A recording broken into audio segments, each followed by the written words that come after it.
Casey Neistat sold his video news sharing app to CNN for $25 million. So how does that happen?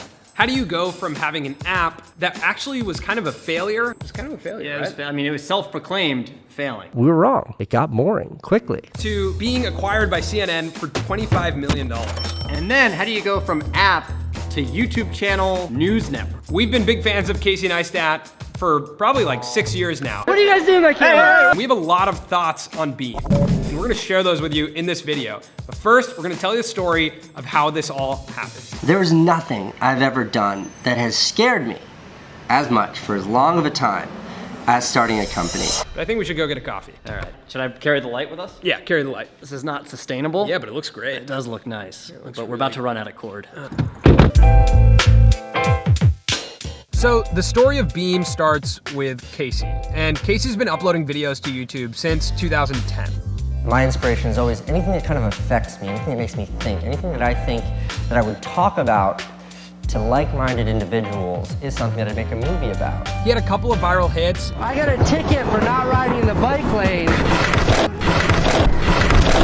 And had like 400,000 subscribers when he decided to start daily vlogging. The need for me to make a vlog every day is to keep a fire lit under my ass. What a great day. His channel blew up. Thank you. Bye guys. And he started talking about having a secret project. There are things that are happening right now, but that I'm not quite ready to share with the universe, with you. And that makes me feel bad. Turns out the secret project was Beme, a social media app. It's a company that I started with my friend Matt. You just go like this. And Beme captures whatever's happening in front of you, and then when you take the phone away, it shares it. And what that leaves you with is this feed of people's perspectives. So the concept of Beme had really good intentions. We're really trying to create a platform that is about sharing as transparently as possible, sharing without interrupting the moment, and sharing what you're actually seeing. Now the issue is that Casey was most interesting because of his editing.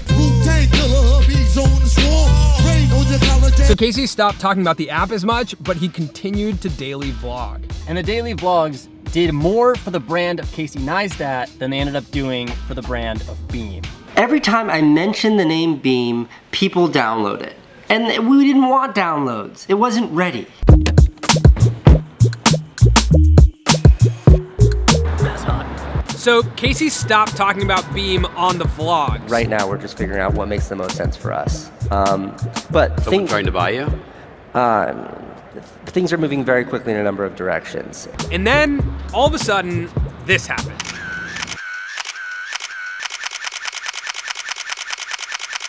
With CNN and my team at Beme and my partner Matt Hackett, we're gonna be starting a new media and technology company. Beme the app shut down, and Beme the news network was born. Everything's staying the same, nothing's changing, everything's changing, nothing's changing. Are you making an app for them? Are you gonna have a TV show? I have no idea. It's probably not gonna be, I'm Casey Neistat and this is CNN. As well as a new app called Beme Panels. Panels is the app that we made that lets you contribute to our videos.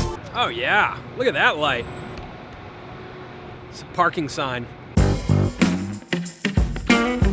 Right now on the YouTube channel, Beme News, there's about 25 videos, and if I had to describe them to someone, I would call it Vice with YouTubers. The kind of subject matter we're tackling here is all over the place, and the way we're going to present it is going to be diverse, but our primary goal here is to make really interesting YouTube videos about what's happening in the world. Basically, they launched the channel and were very open about the fact that they were figuring things out. Right now, we are producing videos. Some aren't good, some are better, but we are doing stuff.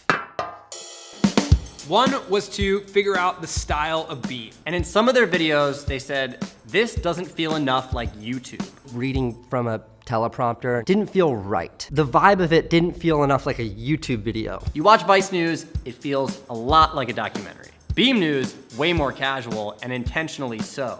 If you look at the map and the logo behind them, it looks like arts and crafts. And oftentimes there's like a mic in screen that hangs right here. It just feels very raw, transparent. Very much not CNN. Is the microphone in the frame, in the shot this time? Because people complain in the comments. Right. Even the fact that they're reviewing their own content as they're putting it out is something that is intrinsic to the YouTube platform. If you think it's shit, call us out and tell us why it's shit. If CNN tried to review their own content in the middle of a broadcast, everyone would be like, did they mean to be filming this? What's going on? I'm so pale. You're on it. So let's talk about Panels. Panels is the new Beme app. And it's a way for us to get people's opinions that aren't like old men in suits that we pay to give us their opinions. What do you think about Panels? I like the concept, it's great. I love hearing other people's perspectives on things. I can't get enough of it. I was up till 2 a.m. on it. So that's like a really new news field. It's sort of derivative of like traditional news when something would happen. Like a fire in a house and then they just ask one of the ladies on the street. The building is on fire. I said, no, what? Beme Panels is the app version of that. This is what the Panels app looks like. And here's an example of someone from Beme asking a question to the Panels audience. Do you guys use an ad blocker when you're browsing the web? Do you think that you're influenced by the ads that you see? I absolutely use an ad blocker. I watch way too much stuff online to not use one, but when I do see an ad, I'm totally influenced by it. I love advertising. That's Colin. Me too, yeah. I absolutely use an ad blocker.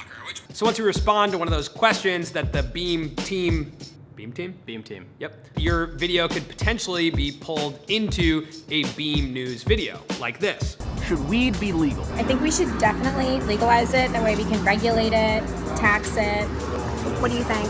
Yes? Agreed. So the second goal that Casey set out for the channel was to upload daily. We like where we are with the format, but this thing took us like a week and a half to make or something. Find a style and then replicate that every day. If they're gonna wanna do that, they're gonna need a lot more hosts than just Casey. And that's what they've done. They've brought in a team of hosts. We've got people from Vice, from I think Mashable, ABC, varying levels of digital media backgrounds and more traditional media. I think one of the most impactful additions to Beme that's affected their style is the addition of Jake from Vsauce. Jake is super successful in telling stories about big, grandiose topics. And I think not only is he a host, but he's a creator on the channel. He's head of video or something. It's a nice sounding title, but I'm alone. In our opinion, they should sort of divide these hosts up and create teams. So that group of hosts can tell us a certain type of story in a certain style. Let's look at one example. Neha here puts a microchip in her arm. That's it right there? It's right there, you can feel it. Ew. That's a crazy thing to do. So I think Neha, every time, should do crazy shit. That's insane. That way when I see her in a thumbnail, I know that she's produced it. I'm like, all right, I'm about to see some crazy. In my opinion, like if Jake's in a thumbnail, it should blow your mind. Like, you know, like this video's about to make you just like, it's gonna melt your face. And then Jack is the Panels guy. He's like the man of the community. Whoa, Skittles. At the end of the day, CNN bought Beme because of Casey's audience and Casey's influence. And I would say his ability to tell a good story. Yes, this is exactly as scary as it looks.